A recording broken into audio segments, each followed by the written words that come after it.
Hello student, आप सबका फिर से स्वागत है मेरी यूट्यूब चैनल इंटरनेट विद्यार्थी पे। जैसे हमारा current topic active passive voice चल रहा है, जिसका ये 7वां पार्ट है। इससे पहले भी मैंने 6 पार्ट बना रखे हैं। उसके अलावा एक basic of active passive voice का भी वीडियो बना रखा है। अगर आप उन सब वीडियो को देखना चाहते हैं तो इस वीडियो के लिंक में उसका डिस्क्रिप्शन में उसका लिंक दे दिया गया है। आप वहाँ से उसको जाकर आराम से देख सकते हैं और एक्टिव पैसिव वॉइस को समझ सकते हैं। तो चलते हैं अपने टॉपिक की तरफ। तो आज एक्टिव पैसिव वॉइस में जो है हमने प्रेजेंट पूरा कर लिया है, पास्ट पूरा कर लिया है। अब हमें फ्यूचर इंडेफिनिट टेंस पढ़ना है। उससे पहले जैसे कि कोरोना चल रहा है और आपको बहुत ज़्यादा बताया जा रहा है कि ये करो ये ना करो, तो जैसे बोला जा रहा है कि फीवर कफ या ब्रीदिंग की आपको प्रॉब्लम है तो आपको मेडिकल अटेंशन की ज़रूरत होती है। तो अगर ज़रूरी ना हो तो आप टेलीफोनिकली बात कर लें डॉक्टर से और उनसे लोकल अथॉरिटी से बात करें, क्योंकि उनको पता है कि किस तरीके से इसको निपटाना है। नेशनल और लोकल अथॉरिटी को हर चीज़ मालूम है और वो आपको इन्फॉर्मेशन भी देंगे कहाँ पे किस तरीके से आपको सहायता मिलेगी। तो ये बहुत ज़रूरी है कि इस समय आप जितना बचकर रह सकते हैं रखें, और साथ साथ आपको अपने आप को आइसोलेट भी करना पड़ेगा, क्योंकि अगर आप आइसोलेट नहीं करेंगे तो कोविड आपके थ्रू किसी और को भी स्प्रेड हो सकता है और अदर इन्फेक्शन भी आपको लग सकते हैं। तो इसलिए बहुत ज़रूरी है कि सारी बातों को आप ध्यान से समझें और कोविड के लिमिट में रहें। तो अब आके चलते हैं फ्यूचर इंडेफिनिट टेंस के अफर्मेटिव सेंटेंस में। तो जैसे I shall help you active voice का एक सेंटेंस है। इसके लिए हमें फार्मूला क्या होता था? सब्जेक्ट विल शैल, वर्ब की फर्स्ट फॉर्म ऑब्जेक्ट। तो विल हम लगाते हैं सभी के साथ और शैल हम आई और वी के साथ लगाते हैं। इतना आपको ऑलरेडी पता है। अब चलते हैं हम इसको पैसिव वॉइस में चेंज कर देखते हैं। तो हमें क्या करना पड़ेगा? सबसे पहले ऑब्जेक्ट लगाना पड़ेगा, फिर विल और शैल लगाना पड़ेगा, लेकिन उसके साथ बी लगा देंगे। विल शैल के साथ बी लगा देंगे, वर्ब की थर्ड फॉर्म लगाएंगे, बाई के साथ सब्जेक्ट लगाएंगे। और विल शैल उसी तरीके से होगा, विल सभी के साथ लगाएंगे, शैल आई और वी के साथ ही लगाएंगे। तो इस तरीके से हमको चेंज करना है। तो अब हम आ जाते हैं। तो हमारा ऑब्जेक्ट क्या है? यू है, तो सबसे पहले यू रखेंगे। तो यू विल बी, हेल्प की हेल्प्ड हो जाएगा, थर्ड फॉर्म हो जाएगी।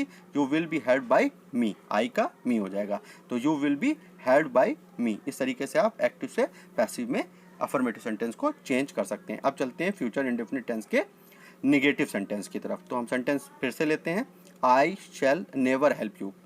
इसमें आपने नेवर ले लिया है, तो क्या होगा? सब्जेक्ट होगा विल शैल, उसी तरीके से लगाएंगे, नॉट लगाएंगे, वर्ब की फर्स्ट फॉर्म लगाएंगे, ऑब्जेक्ट लगाएंगे। तो नेवर और नॉट एक ही चीज़ होती है। नॉट का मतलब नहीं होता है, नेवर का मतलब होता है कभी नहीं, मतलब वो कभी इस काम को नहीं करेगा। तो आई शैल नेवर हेल्प यू, मैं तुम्हारी कभी मदद नहीं करूंगा। अब हम पैसिव वॉइस में आ जाते हैं। ऑब्जेक्ट लगाएंगे, विल शैल लगाएंगे, नॉट लगाएंगे, साथ में बी लगाएंगे, वर्ब की थर्ड फॉर्म, और बाय के साथ सब्जेक्ट लगा देंगे। तो आपने देख लिया। तो अब हम जो है अपने ऑब्जेक्ट को देखेंगे। तो हमारा सेंटेंस क्या बनेगा? तो सेंटेंस बनेगा, यू हमारा ऑब्जेक्ट है, यू विल, अब हम नेवर लगा था तो हमको नेवर ही लगाना है। तो you will never be helped by me. तो इस तरीके से बड़ी आसानी से आप एक्टिव से पैसिव में चेंज कर सकते हैं। तो अब चलते हैं फ्यूचर इंडेफिनिट टेंस के इंट्रोगेटिव सेंटेंस की तरफ। तो इंट्रोगेटिव सेंटेंस है, will the peon ring the bell. Active का हमें एक्टिव का एक सेंटेंस मिला, will the peon ring the bell. तो अब हम इसको कैसे करते हैं? इसमें क्योंकि है सबसे पहले क्या से शुरू हुआ है, क्या से शुरू हुआ है, यानी हेल्पिंग वर्ब से शुरू हुआ है, तो हेल्पिंग वर्ब सबसे पहले रख देंगे, सब्जेक्ट रखेंगे, वर्ब की फर्स्ट फॉर्म रखेंगे और ऑब्जेक्ट रख देंगे। इस तरीके से हम एक्टिव वॉइस या टेंस में के फार्मूले से सेंटेंस को कर लेते हैं। अब हमें इसी से पैसिव का फार्मूला बनाना है, क्योंकि सबसे पहले हेल्पिंग वर्ब से शुरू हुआ है तो हेल्पिंग वर्ब को ही हमें सबसे पहले रखना है। तो विल शैल को पहले रखेंगे, फिर सब्जेक्ट की जगह ऑब्जेक्ट रखेंगे, साथ में बी लगा देंगे। ध्यान रखना है, बी लगाना है। और पैसिव वॉइस में हमेशा वर्ब की थर्ड फॉर्म होती है, वो लगाना है, और बाई के साथ हमको सब्जेक्ट को भी जोड़ देना है। तो अब इसके थ्रू हम इस सेंटेंस को बनाते हैं। तो हमारा क्या है? ऑब्जेक्ट क्या हो गया? तो हमें सबसे पहले क्या रखना पड़ेगा? Will the bell, will the bell be rung by the peon.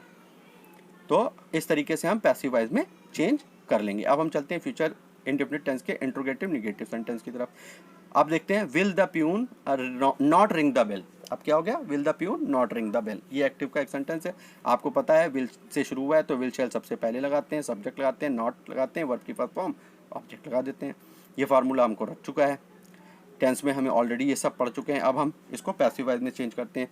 तो क्योंकि ये विल शैल से यानी कि हेल्पिंग वर्ब से शुरू है, तो सबसे पहले हेल्पिंग वर्ब लगाएंगे, सब्जेक्ट या ऑब्जेक्ट लगाएंगे, उसके बाद तुरंत बी लगा देंगे, नॉट को रखेंगे, वर्ब की थर्ड फॉर्म लगाएंगे, बाई के साथ सब्जेक्ट लगा देंगे। तो अब देखते हैं हमारा फार्मूले के साथ कैसे बनता है सेंटेंस। तो अब हमें सबसे पहले क्या करना है? हमें ऑब्जेक्ट को लेना है। तो हमारा ऑब्जेक्ट क्या है? तो हो जाएगा, उससे पहले हमें लगना है हेल्पिंग वर्ब। हेल्पिंग वर्ब क्या है? Will the bell not be rung by the peon. तो इस तरीके से बड़ी आसानी से आप सेंटेंस को कन्वर्ट कर सकते हैं। अगर आपको ये वीडियो अच्छी लगी हो तो इसको लाइक, शेयर और कमेंट करें, चैनल को सब्सक्राइब करें, नोटिफिकेशन बेल को दबाएं और इस वीडियो को भी सबको पहुंचाएं जिससे कि सबको इसका फ़ायदा हो। ये बहुत ज़रूरी है और उससे ज़रूरी बात है, do practice at home as practice make a man perfect. Thank you.